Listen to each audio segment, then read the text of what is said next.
Buenos días, Georgina Mateo, desde aquí, República Dominicana.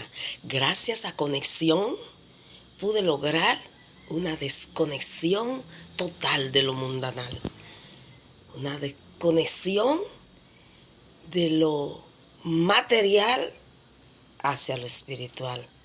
Por fe contemplo ya mi patria amada, un encuentro maravilloso con todos mis seres queridos.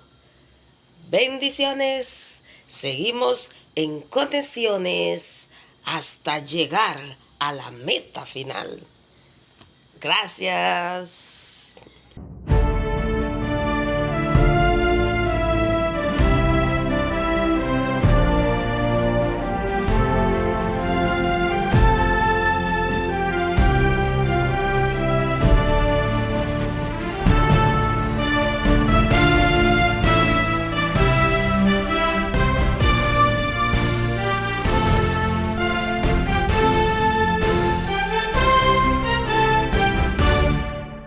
Dios te bendiga y te guarde, amado. Un abrazo en el nombre del Señor Cristo Jesús. Desde ya quiero decirte feliz santo sábado, esperando que en este sábado glorioso puedas sentir la presencia de Dios en tu vida, disfrutar, salir a su casa, adorarle y glorificar su santo y bendito nombre. Estamos muy felices y contentos de poder llegar contigo a la entrega número 5 o la repetición de la bendición que hemos recibido durante los primeros 40 días del año. Sí, durante los primeros 40 días del año estuvimos reunidos a través del Zoom, cerca de 385 personas, y Dios nos bendijo de una forma maravillosa, poderosa y especial.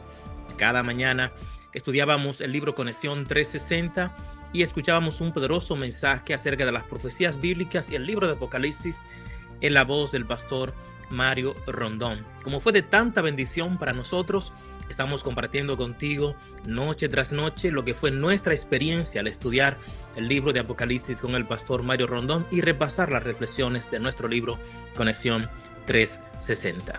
Entendiendo que ya estamos listos para continuar con esta serie, me gustaría en este momento orar y colocar en las manos de Dios la entrega de esta noche.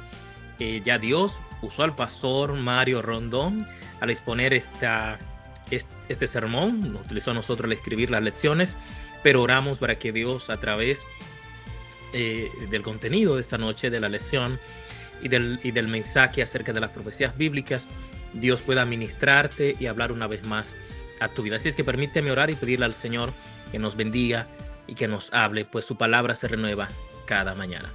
Amante Padre Celestial, gracias por tu amor, sus bendiciones, gracias por la vida, el privilegio alto, maravilloso y especial que nos concede de poder compartir lo que para nosotros ha sido una gran bendición a lo largo de los primeros 40 días del año. Pido, Dios, en el nombre de Cristo Jesús, que el mensaje y las reflexiones de esta noche pueda impactar la vida de algún amigo, de alguien que se conecta a esta transmisión especial, y que en esta noche, Dios, sea ministrado y transformado por el poder de tu palabra. Que Dios, tu palabra, les mueva a tomar decisiones de vida eterna, decisiones que le garanticen un lugar seguro en el reino de los cielos. Oramos, Dios, en el nombre de Cristo Jesús.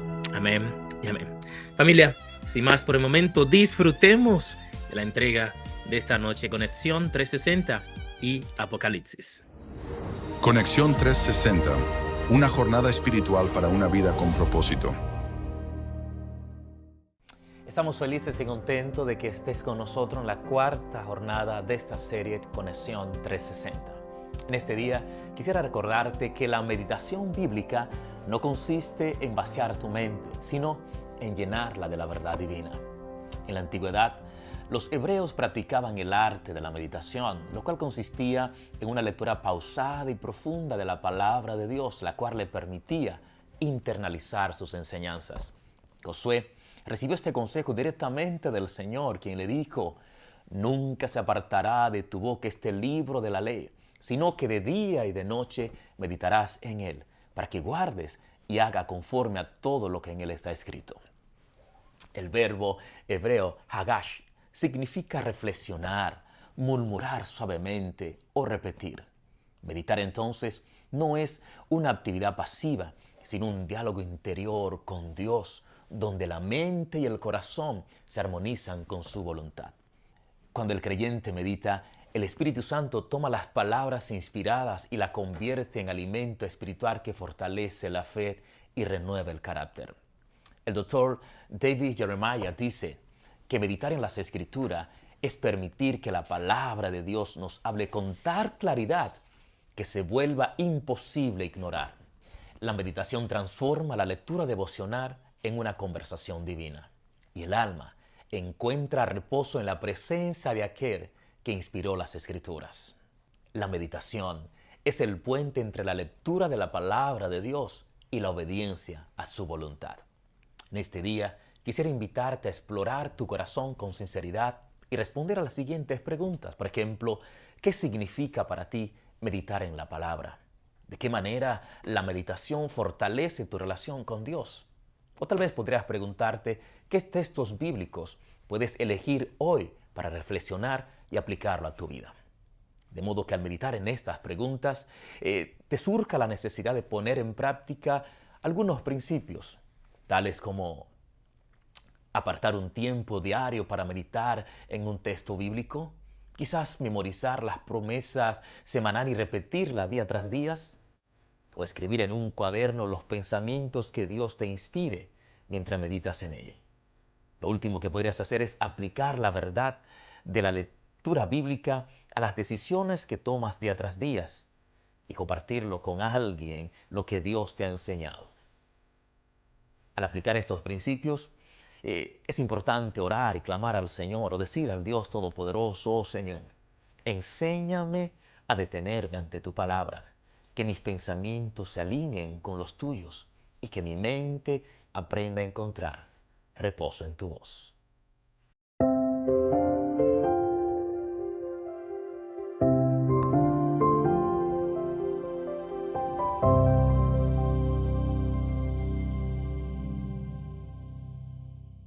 Padre bendito, muchas gracias, porque en esta hora podemos acudir a ti una vez más desde esta plataforma. Cientos de tus hijos estamos rogándote por tantos pedidos y en esta hora específico te pedimos, oh Dios, por la situación económica que rodea a muchos de nosotros. Vivimos en un mundo caro donde todas las cosas se complican y se hacen más difíciles, pero te tenemos a ti, un Dios poderoso que puede multiplicar lo poco. Oh Dios, que podamos nosotros serte fieles para que podamos ver grandes bendiciones tuyas alrededor. En este 2026 que inicia, tenemos muchos desafíos económicos. Tal vez hay situaciones médicas que nos han hecho gastar biles grandes y no sabemos qué hacer, ahogados en deuda por diferentes situaciones. Oh Dios, pedimos que nos ayude a ser sabio, a ponerte a ti en primer lugar y también, oh Dios, a confiar en tus promesas.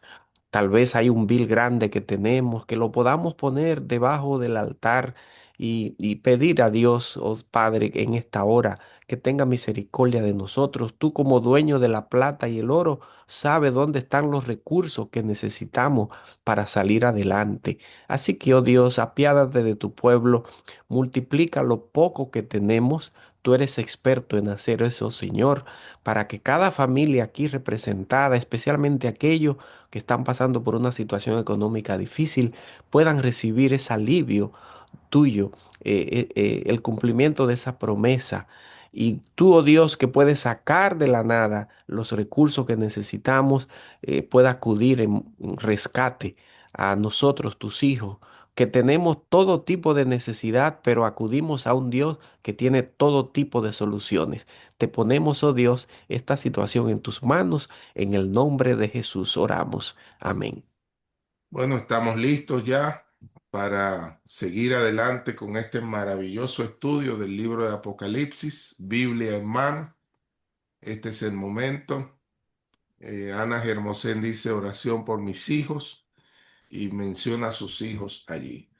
Entonces, nuestro invitado, el pastor Mario Rondón, siervo de Dios y amigo de la humanidad, estará ahora con nosotros en esta clase que Dios nos ha permitido tener del libro de Apocalipsis.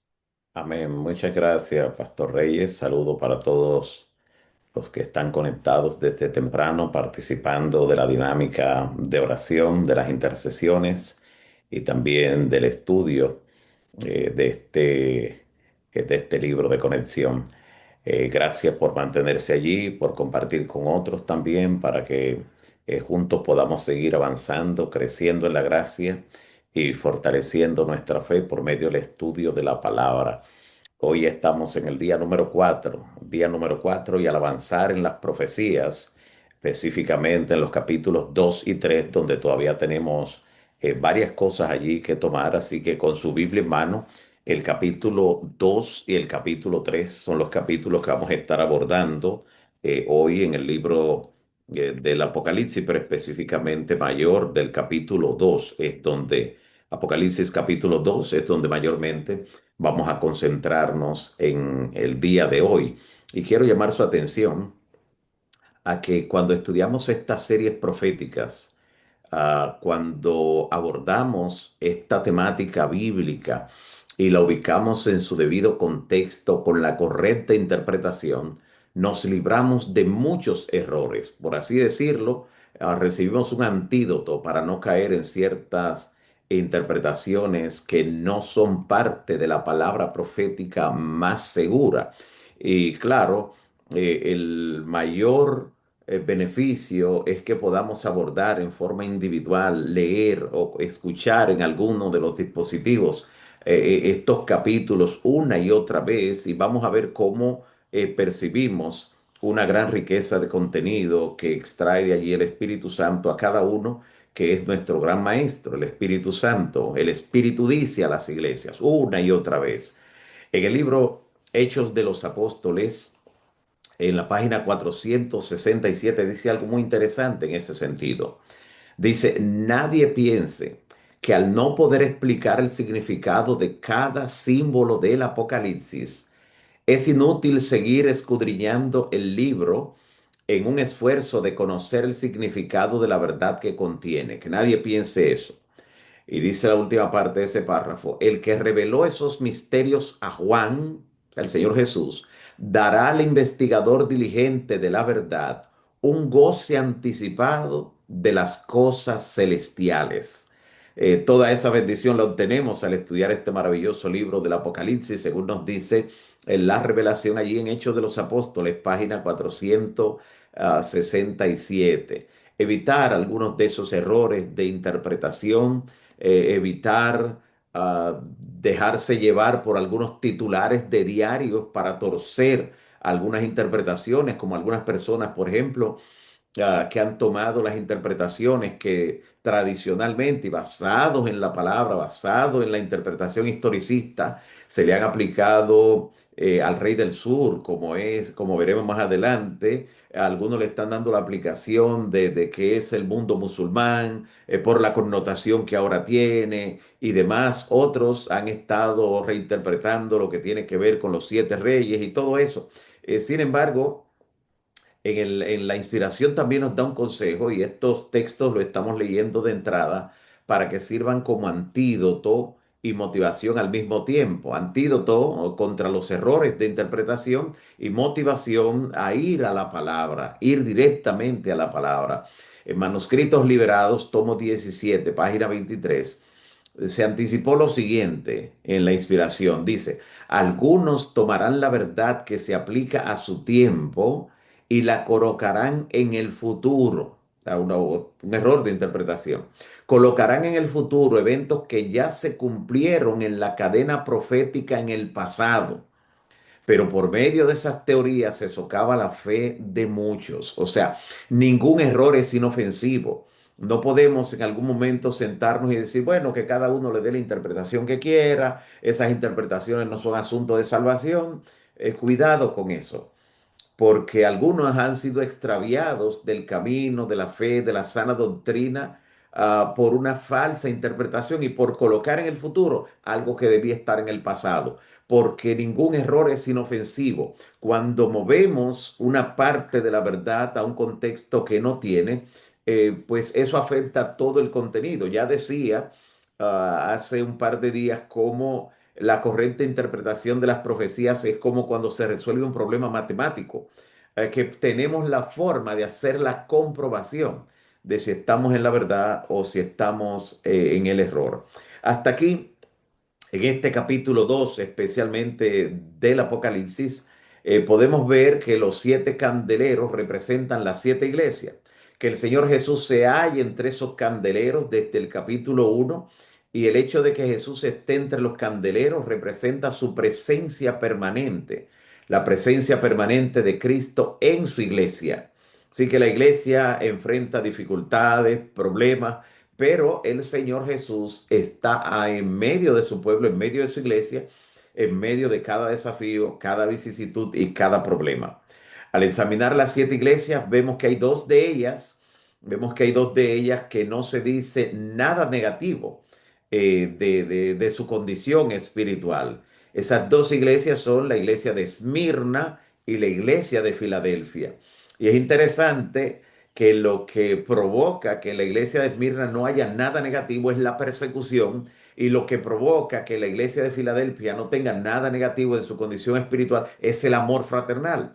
O sea, allí nos está diciendo que hay 2 antídotos contra los problemas espirituales, contra la decadencia espiritual, contra los errores doctrinales en la iglesia. Número 1, la persecución.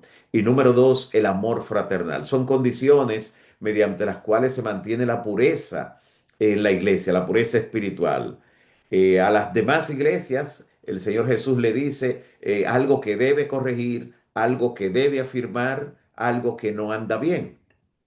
Y esa es una imagen de amor, la que se nos presenta así en las iglesias, donde el Señor está pendiente de cada cosa y donde no la abandona, donde permanece a su lado, aunque conoce sus defectos, aunque conoce sus errores. Y lo más interesante es que esos defectos el Señor lo muestra por anticipado, por anticipado. Esa es la imagen de Jesús también en los evangelios, que aún conociendo y anticipando que los discípulos habrían de abandonarle, que habrían de negarle, algunos le traicionarían, a pesar de eso, les aseguró que seguiría con ellos. No, note, por ejemplo, un versículo de eso. En Marcos, el Evangelio según Marcos, capítulo 14, versículo 26, dice: cuando hubieron cantado el himno en esa última cena con Jesús, salieron al monte de los olivos. Entonces Jesús les dijo: todos os escandalizaréis de mí esta noche, porque está escrito: heriré al pastor y las ovejas serán dispersadas. Pero después que haya resucitado, o sea, después que me hayan negado, traicionado, abandonado, después que haya pasado todo eso, iré delante de vosotros a Galilea. Allí nos veremos. Note cómo el Señor Jesús, anticipándole traición, negación, abandono por parte de ellos, a pesar de eso le dice: pero cuando todo haya pasado, yo lo voy a encontrar allí en Galilea, voy a ir delante de ustedes para que nos reunamos allá. Así que esta es la misma imagen que vemos en los consejos que le da el Señor en el plano espiritual a las iglesias. Tienen defectos, tienen situaciones que hay que corregir, otras que hay que afirmar, pero Él se mantiene moviéndose entre los candeleros, cada uno de los cuales representa a la iglesia. Ahora, volvamos al capítulo 2 de Apocalipsis en el versículo 4 ahora. En nuestras Biblias, Apocalipsis capítulo 2 en el versículo 4, donde el Señor le dice aquí a la iglesia de Éfeso. Ayer vimos en forma general las 7, pero ahora volvemos a ver algunas cosas puntuales, a acercar más el lente profético y ver aquellas cosas, muchas de las cuales están entre líneas, de manera implícita, no necesariamente explícita, pero que son parte de la revelación, de la palabra profética más segura. Así que en el capítulo 2, versículo 4, el testigo fiel le dice a la iglesia de Éfeso: pero tengo contra ti, dice, tengo contra ti que has dejado tu primer amor. ¿Qué era lo que había provocado en la iglesia de Éfeso que abandonara el primer amor? ¿Y qué es lo que puede provocar en nosotros hoy en día que abandonemos el primer amor? En el caso de la iglesia de Éfeso, lo que estaba provocando esto fue su arduo trabajo, cosa que el Señor Jesús le encomia, el arduo trabajo. Y el arduo trabajo es necesario, es algo positivo.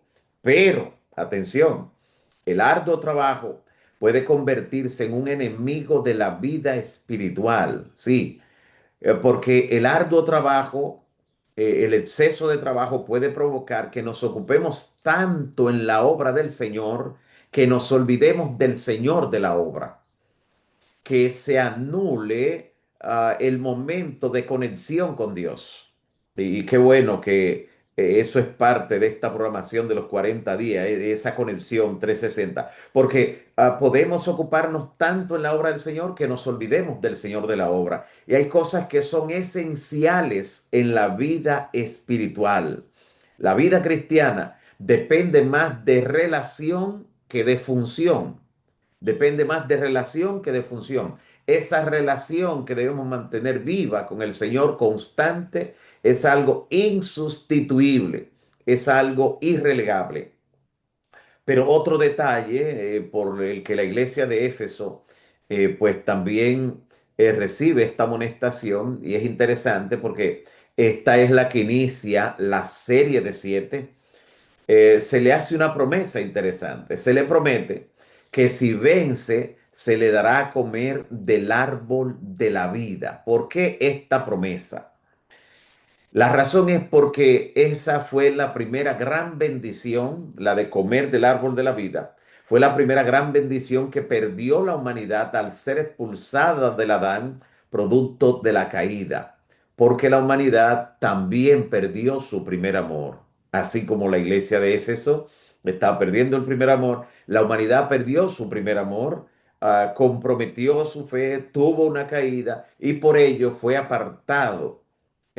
fue apartada a la humanidad del acceso al árbol de la vida, y ahora se le promete que si corrige, si afirma, entonces podrá comer del fruto del árbol de la vida que está en medio del paraíso de Dios. Con toda esa especificación, recordando ese privilegio que perdió la humanidad hace siglos.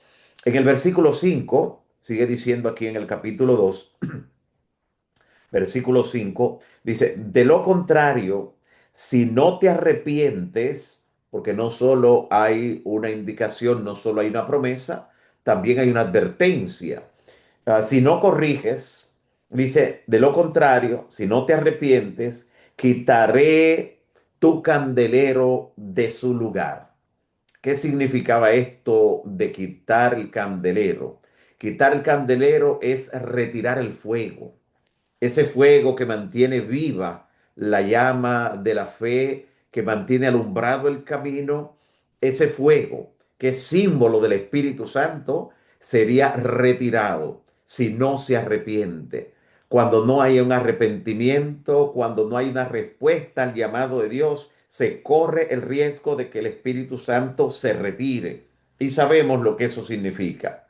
El mismo fuego de este candelero que se le advierte que puede serle quitado, es el fuego que se le apaga a las 5 vírgenes fatuas, de las cuales hicimos referencia ayer, respondiendo una pregunta al final. Es el mismo fuego que se le apaga a las 5 vírgenes. Note la conexión entre el candelero que se le advierte que puede ser quitado de su lugar y la condición de las 5 vírgenes fatuas que se quedan fuera cuando la puerta se cierra, la puerta de la gracia se cierra. En el verso 6, aquí mismo en el capítulo 2 de Apocalipsis, el testigo fiel le dice, pero tienes esto, que aborreces las obras de los nicolaítas, las cuales yo también aborrezco. Es interesante destacar y explicar este detalle. Los nicolaítas. Mucho se ha especulado con frecuencia con relación al significado de este grupo, de esta corriente, de esta filosofía de los nicolaítas. Pero en realidad los nicolaítas era una especie de movimiento o tendencia de gracia barata que se estaba infiltrando. Y una de las cartas que se escribió más tardía en el primer siglo de la era cristiana fue la carta que está justo antes del Apocalipsis, la carta de Judas, no el Iscariote, ese no pudo escribir nada, sino el llamado Tadeo o Lebeo. Y en Judas, en el versículo 4 de su capítulo único, podemos leer lo siguiente, ese capítulo que está justo antes del Apocalipsis. Judas, capítulo único, versículo 4, dice, porque algunos hombres han entrado encubiertamente, los que desde antes habían sido ordenados para esta condenación, hombres impíos que convierten en libertinaje la gracia de nuestro Dios. Noten que ellos convertían en libertinaje la gracia de Dios. Esta es la misma tendencia que luego va a ser llamada allí, la de los nicolaitas, es una gracia barata. Es esa promoción de que se puede permitir esto, lo otro, sin ningún problema. Es una especie de gracia barata. El movimiento que siempre ha tratado de dañar la fe de los creyentes, de dañar la pureza del evangelio, la verdadera gracia, comprometerla o cambiarla por esta gracia barata. Es interesante entonces cómo esto se destaca allí. Luego, cuando seguimos hacia adelante en este mismo capítulo 2, ahora nos encontramos con la iglesia de Esmirna, donde aprendemos, como ya dijimos al inicio, que cuando la iglesia está siendo perseguida, es cuando se conserva más fiel. Es la parte positiva de la persecución, una de ellas. Recordamos en la etapa de la iglesia primitiva cómo la persecución hizo que salieran de allí, de Jerusalén, de Judea, de ese entorno donde se mantenían los predicadores, y ahora, producto de la persecución, llevaron el evangelio por todas las aldeas, por todas las ciudades, por todas las naciones. La persecución pues crea ese aspecto de difusión, esa fuerza centrífuga del evangelio. Se aleja de su centro y va expandiendo, va como una onda expansiva, compartiendo la verdad, pero también se mantiene la pureza doctrinal cuando hay persecución, porque el que acepta la verdad bajo un clima de persecución sabe que está dispuesto a entregar su vida si es necesario en forma inmediata. Lo que ocurrió allí durante esa época de Esmirna, esa persecución cruel, ese derramamiento de sangre de poco más de 2 siglos, van desde el año 100 hasta el año 313, como hemos visto, fue descrito especialmente por Tertuliano.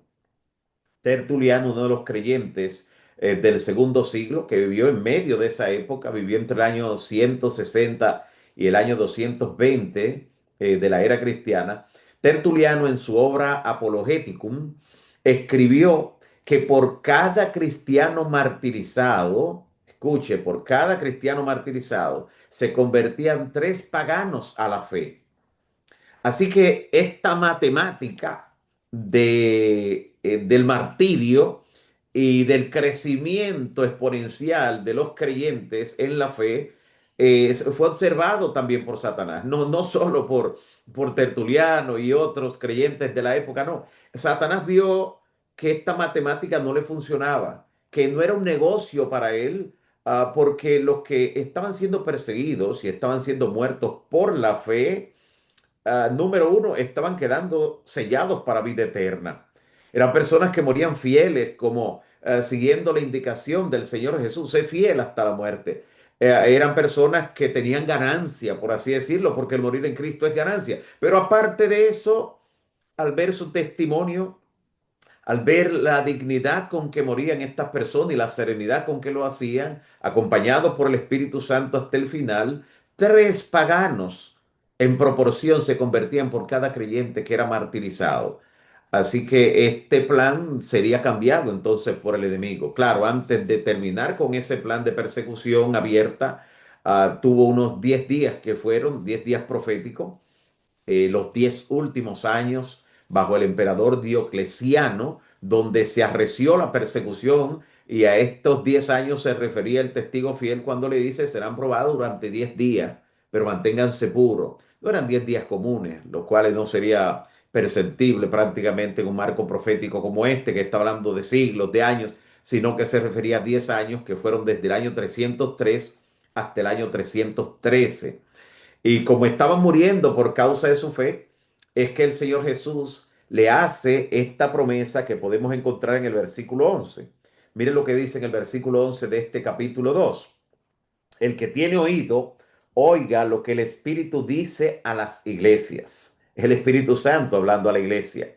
El que venciere, no sufrirá daño de la segunda muerte. ¿Por qué es significativo que a la iglesia que está siendo perseguida, donde están siendo martirizados, donde están llegando a la primera muerte, se le prometa ahora que el que vence, el que se mantenga fiel, no sufrirá daño de la segunda muerte? Diciéndole, esa primera muerte no es una condenación. Esa primera muerte es incluso hasta por misericordia. Eso es la consecuencia del pecado, no castigo. Castigo es la segunda muerte. La primera es solo un sueño, donde muchos ven allí finalizar su dolor, su angustia. Esa es la primera muerte. Pero el que se mantenga fiel no sufrirá daño de la segunda muerte. Es que esa es la definitiva, la última, de la cual no hay resurrección, y es la condenación. Así que hasta la promesa que se le hace es significativa debido a la realidad que estaban enfrentando. También en el versículo 10, el verso que está antes, podemos leer que el Señor Jesús, el testigo fiel, le dice, no temas en nada lo que vas a padecer. Y es porque esta profecía, como toda profecía, se da con anticipación. De ahí el nombre profecía, con anticipación. Y él dice, no temas nada lo que vas a padecer. He aquí, el diablo echará a algunos de vosotros en la cárcel para que seáis probados y tendréis tribulación durante 10 días, a los que habíamos hecho referencia. Y el Señor termina diciéndole, sé fiel hasta la muerte y yo te daré la corona de la vida. Fidelidad hasta el final en medio de la persecución. Y yo te daré, le dice el testigo fiel, le dice el Señor Jesús, la corona de la vida. Cuando pasamos a la iglesia de Pérgamo, la tercera iglesia en este orden, en el versículo 12 podemos leer lo siguiente. Y escribe al ángel de la iglesia en Pérgamo, el que tiene la espada aguda de dos filos, dice esto. Y es interesante que el Señor le dice, yo conozco tus obras y dónde moras, donde está el trono de Satanás. Esto es interesante.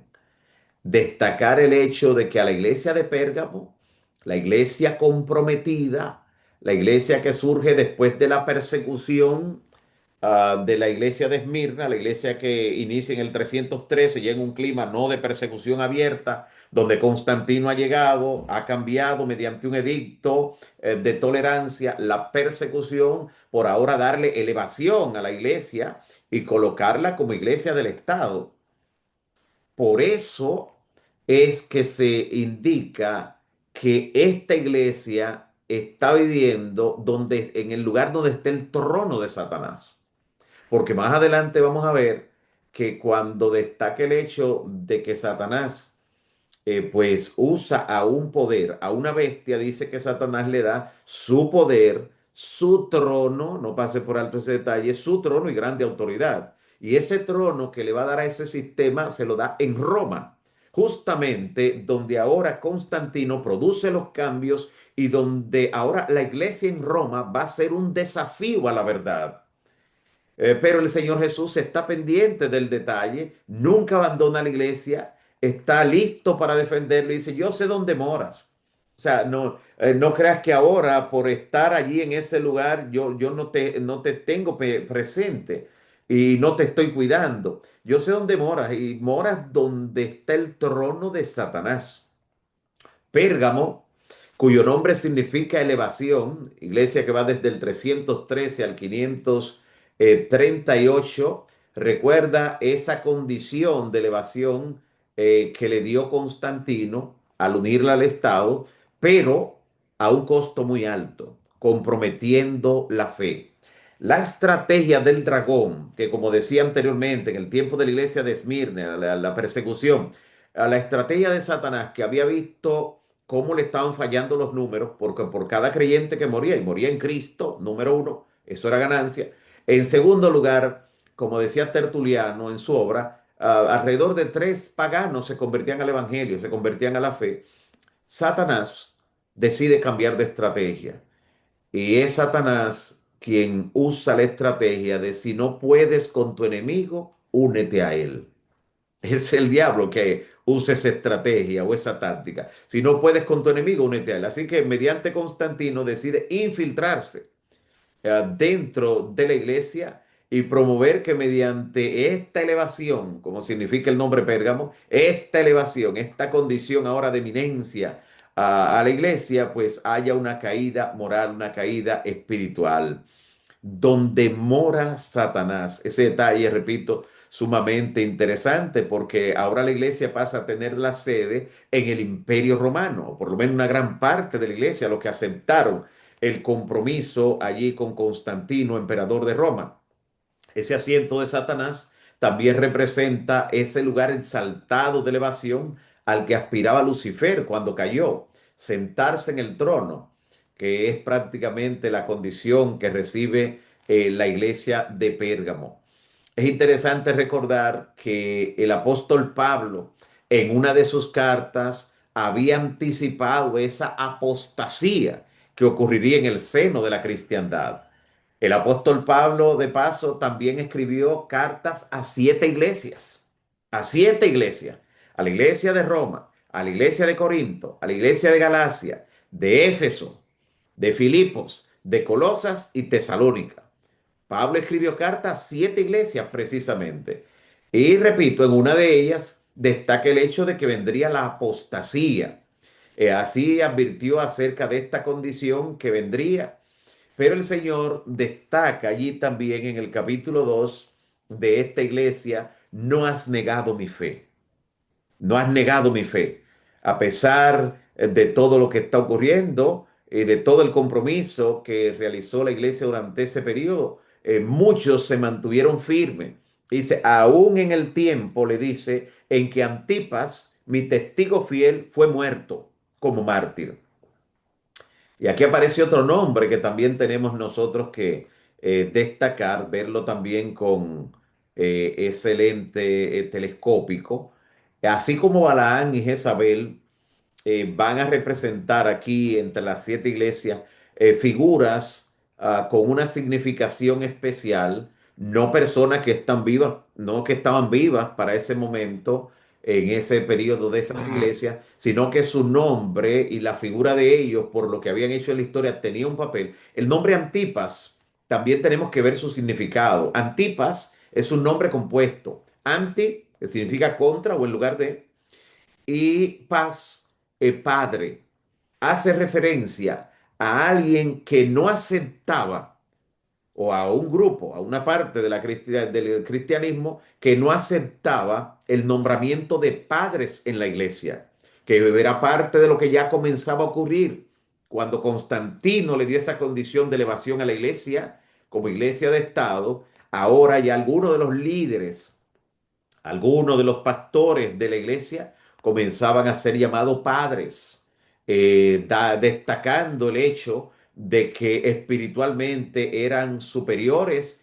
Y esto recuerda que el Señor Jesús en Mateo 23:9 dijo, y no llaméis Padre vuestro a nadie en la tierra, porque uno solo es vuestro Padre que está en los cielos. O sea, en asuntos espirituales no debemos llamar a nadie Padre.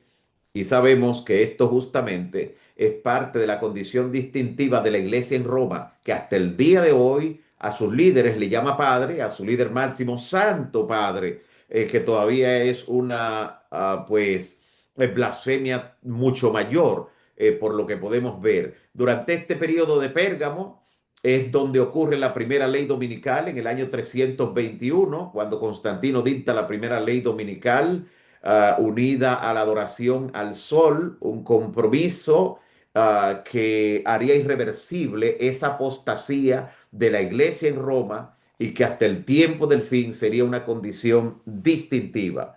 Y nos llama la atención el hecho de que en medio de esa gran apostasía, el Señor sigue allí al lado de la iglesia en ese periodo, llamando a los que se mantuvieran fieles, a los que se mantuvieron fieles, que luego, claro, tuvieron que huir porque al no aceptar el compromiso, pues también hubo algún tipo de persecución no abierta, no abierta, más sutil, no de manera frontal como durante el periodo de la iglesia de Esmirna, pero sí de manera lateral, de manera muy sutil, como ocurrió durante este periodo de la iglesia de Pérgamo. Así que el Señor se mantiene siguiendo los rastros de la iglesia y aún en medio de ciertos compromisos que se dan, los que se mantienen fieles, el Señor sigue destacando su condición de fidelidad y llamándolos a un arrepentimiento, como lo hace aquí en la iglesia de Éfeso.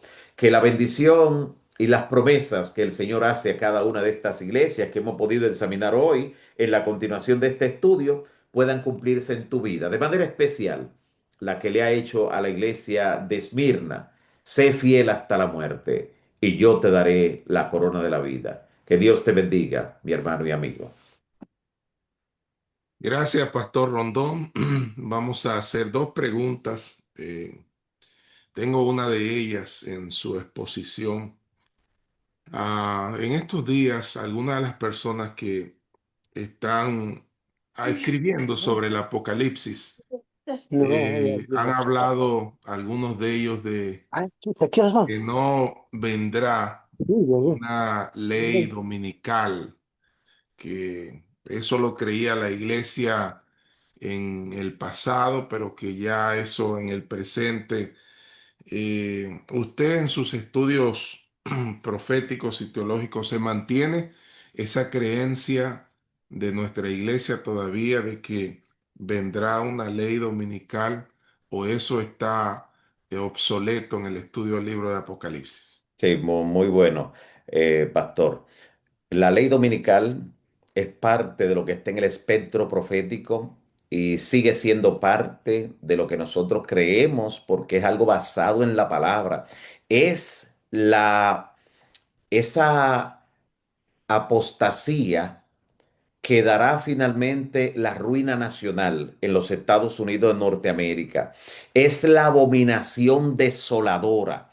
Cuando en Israel llegó ese estandarte idolátrico que implantó el ejército romano, que tenía que ver con esa guirnalda solar de la adoración a Mitra, el mitraísmo de Roma, la abominación desoladora, lo que produjo la caída allí de Jerusalén y Judea, la advertencia que el Señor le hizo a los cristianos que estaban allí para que huyeran, tuvo que ver con la adoración al sol, esa abominación que trae desolación, como en Ezequiel, que la más grande de todas las abominaciones es la adoración al sol. En el tiempo del fin no será la excepción, no será la excepción. Justamente en dictar una ley dominical, o sea, exaltar el día de la adoración al sol, el día que tradicionalmente todas las religiones paganas han adorado al sol, será otra vez la abominación desoladora. Note que el enemigo solo cambia un poco la forma, pero la estrategia es la misma, la esencia es la misma. Y Estados Unidos, que juega un papel de liderazgo en lo que tiene que ver con la geopolítica mundial, eso definitivamente podemos nosotros connotarlo ahora en este momento. Porque Estados Unidos de alguna manera como que moralmente había estado bajando la guardia, aún su poderío estaba siendo cuestionado y lo que acaba de ocurrir ayer, en la madrugada de ayer, pues nos dice a nosotros que Estados Unidos, como indica la profecía, tiene que tener ese poder y esa autoridad mundial para poder ser seguido cuando una vez dicte la ley dominical y que pueda ser seguido a nivel global por todas las demás naciones. Todos los poderes, escuchen, todos los poderes que representan algún tipo de amenaza o desafío a la autoridad de Estados Unidos a nivel global, podemos esperar que en algún momento caigan, ya sean directamente por acción de Estados Unidos, como ocurrió en la madrugada de ayer, o sencillamente por alguno de esos cambios que produce el Señor de repente en las naciones, producto de catástrofe, producto de cualquier otra cosa, o por la acción directa de este país, de Estados Unidos, cuya autoridad mundial tiene que ser incuestionable a la hora de que se dicte esa ley dominical que será seguida por todas las naciones. Nuestras interpretaciones en la profecía no son como la del mundo evangélico, la del mundo del cristianismo pues dispensacionalista, que vive cambiando constantemente según lo que aparece en los titulares diarios. No, siempre hemos creído lo mismo y así como en la década del 80, cuando la ex Unión de Repúblicas Soviéticos Socialistas tenía un gran poderío mundial, era un desafío incluso a la autoridad de Estados Unidos. Muchos decían, bueno, pero hay que buscar en la profecía, ¿dónde está este poder? ¿Será esta bestia? ¿Será la otra? Pero los que se aferraban a la palabra profética decían, ese poder va a desaparecer, porque es Estados Unidos el que mantiene la hegemonía a nivel global en la profecía para los últimos cambios Y así ocurrió. De repente, pues cayó todo lo que tenía que ver con esa unión de repúblicos soviéticos socialistas. Hoy aparecen naciones, potencias emergentes, China, todavía algunos vestigios de la misma Rusia, todavía causan algunos desafíos, pero todo eso pasará a un segundo plano porque la profecía tiene cumplimiento. Amén, Gracias. amén. Excelente. Tengo una premisa y entonces una pregunta. Hace más de 40 años yo estoy escuchando a personas, a predicadores, gente que habla de la profecía, diciendo que la ley dominical está aprobada ya en todos los estados, que ya viene, que es inminente, que está ahí. Y yo conozco personas de 4 décadas, por lo menos yo puedo hablar de 4 décadas, que se han ido a los montes huyendo de la persecución que ya viene. Y ese que ya viene y no ha llegado todavía, yo entiendo que es una razón por la que la gente llega un momento, pierde la creencia. Cuando tú dices que algo va a pasar, que va a pasar, y nada pasa, entonces la gente deja de creerlo. Y yo creo que Satanás ha usado esa estrategia. Ahora, ¿qué hacemos nosotros hoy con esta gente que lo ha escuchado por años, que la persecución viene, que es inminente, que ya llegó y nada ocurre? ¿Qué hacemos con ellos para que pierdan esa inminencia de que ya llegó, pero sigan creyendo que la palabra de Dios se cumplirá? ¿Cómo manejamos esa situación con este pueblo? Sí, gracias, pastor. Así mismo como usted ha dicho, pastor Sedano, ha sido una estrategia de Satanás que algunos con sensacionalismo se hayan anticipado y hayan salido sin ser enviados, como dice la palabra. Muchos incluso no solo han salido en una huida de una persecución que ellos se crearon en su mente en forma anticipada, y dice la inspiración que para ese tiempo de angustia anticipado que ellos se buscaron, no hay gracia, para eso no hay gracia. Dios tiene todo organizado para cuando llegue la señal, cuando llegue la señal. Mientras llegue ese momento, nosotros debemos estar cumpliendo con nuestro deber. ¿Qué han hecho las personas que se han fanatizado, que han creado sensacionalismo en torno a lo que tiene que ver con la ley dominical antes de tiempo, que han sufrido de una paranoia espiritual? ¿Qué es lo que ha ocurrido? Muchos de ellos han fragmentado sus hogares, han roto su familia, se han provocado divisiones provocadas por ellos. Y después finalmente todos han salido al mundo, ni siquiera se han mantenido con el grupo que se fueron ni nada por el estilo. Jesús dijo, por su fruto lo conoceréis. Y esta experiencia de las últimas décadas de gente que se le ha calentado la cabeza o alguien le ha calentado la cabeza de repente y le ha hecho tomar decisiones apresuradas, que le ha hecho daño a la familia, a su vida espiritual, a su vida emocional. Incluso algunos han perdido su sano juicio después que se han visto sin nada y la conciencia ha comenzado a golpearle allí. Han visto la realidad, han sentido la presión, la vergüenza. Algunos han perdido hasta su sano juicio. Todo eso ha ocurrido en las últimas décadas. Nuestro trabajo es mantenernos haciendo la parte que nos toca hasta que llegue la ley dominical, que cuando llegue nadie tendrá que salir con la información de manera secreta, nadie tendrá que decir que lo llamaron de Estados Unidos, de Puerto Rico, que ahora sí, que la tienen engavetada, que ya está lista, que ya la aprobaron, nadie, porque es una señal que Dios le va a dar a su pueblo y como es una señal tiene que ser visible, será publicada por todos los medios. Muchos que ahora, dice la inspiración, muchos que ahora están dispuestos a tomar armas de guerra, cuando llegue la hora de la verdad demostrarán que no tienen el valor. Esos que ahora salen y se van y por aquí provocan situaciones que hasta dividen la familia o la iglesia. Eso es solo bulla. Ahora, en tiempos de calma, cuando llegue la hora de la verdad, solo los que tengan firme su confianza en el Señor podrán hacer frente a esos desafíos. Tremendo. Tremendo. Última pregunta la tiene el pastor Efraín. Wow. El Gloria a domingo, Dios, pastores.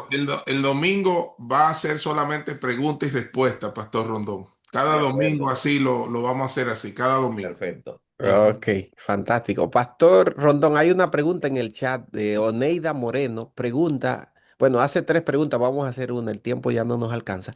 Ayer mencionó, pastor, que la ubicación geográfica de las iglesias era en forma de candelabro. ¿Tiene un significado especial esto? Sí, claro que sí, porque el candelabro, el candelero representa la iglesia. Así que aunque están allí 7 iglesias, pero en su totalidad una iglesia.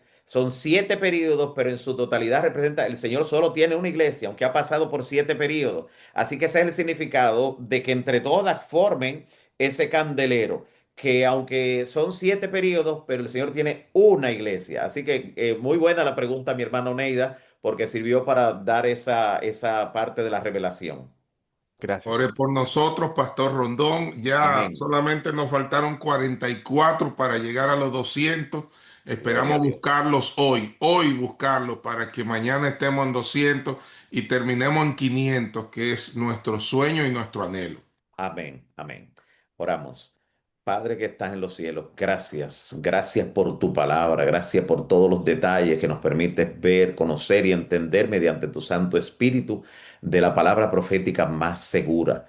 También te agradezco por cada hermano y hermana que demuestra, Señor, que está buscando aceite extra, haciendo un esfuerzo cada día por recibir tu palabra y que no se conforma con escuchar, sino que va a la palabra a buscar, a comprobar, que toma nota y que se prepara también para ser una persona que difunde estas verdades a tiempo y fuera de tiempo. Gracias, Señor, por mantenerte en medio de tu pueblo, en medio de los candeleros a lo largo de la historia y hasta el momento presente. Gracias por no abandonarnos cuando fallamos y gracias por darnos las correcciones necesarias para que afirmemos nuestra fe. Danos un día de bendición y una semana de victoria. En el nombre de Jesús. Amén. Amén. Bendiciones. Oh, familia, qué gozo, wow, qué bendecido hemos sido al estudiar la palabra del Señor. Gracias por la forma maravillosa en cómo Dios ha utilizado al pastor Mario Rondón. Ahí está Elvin, uno de mis diáconos acá en la iglesia. No está aquí colaborando con alguien, con algo, haciendo los preparativos para nuestro servicio de mañana, día sábado. Familia, la verdad que Dios está utilizando y utiliza de una forma maravillosa y especial al pastor Mario Rondón. Así es que esperamos que mañana estés con nosotros para que puedas seguir disfrutando de esta serie interesante de mensajes basado en el libro de Apocalipsis. Durante estos 40 días, el pastor Mario Rondón ha estudiado con nosotros el libro de Apocalipsis capítulo por capítulo y ha respondido una serie de preguntas interesantes y de crecimiento espiritual. Me gustaría orar a Dios contigo y esperar verte mañana, sábado, después de la puesta de sol. Padre Celestial, muchas gracias por habernos bendecido en esta noche, gracias por hablarnos, gracias por ministrarnos, gracias por las enseñanzas, Dios, que nos ha dado a través del pastor Mario Rondón. Pido una vez más que bendiga a cada uno de los amigos que han estado con nosotros en esta transmisión especial. Oro Dios en el nombre de Jesús. Amén y amén. Familia, nos vemos mañana. Un abrazo, bendiciones para todos.